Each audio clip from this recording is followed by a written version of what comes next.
terms of the OLA Media Lab, I want to say that it started in thought a long time ago, and we just kept thinking, how do we start incorporating young people in storytelling? How do we share some of these stories? Because, and not just the hardest stories, but any stories, just a different perspective.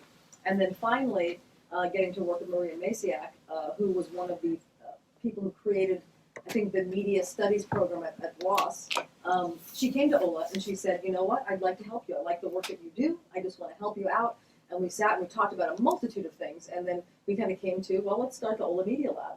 And what we have done is go into schools and then work with a particular school population, so that we're not dealing with students have transportation to our offices or different locations. And then it's at least 6 weeks. In this particular case, with Riverhead School, ended up being more like 5 months because of COVID. And we just maintained contact with the students that were involved.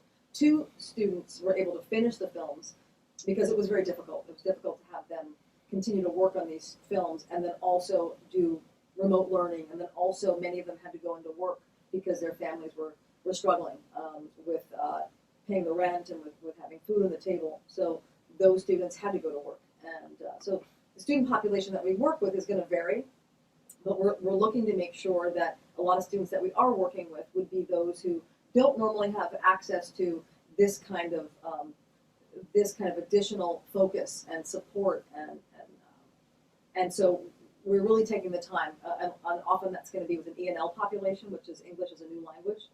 And so we are specifically reaching out to that population and seeing what those stories are. And we let these students know you can make a film about anything.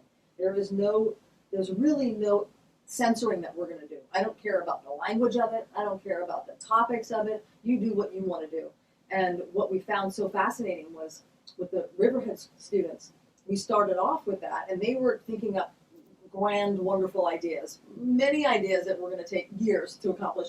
And we kept going with that and said, sure, that's fine, let's do it. How are you going to do it? How are you going to frame it? How are you going to shoot it? How are you going to get all the B-roll?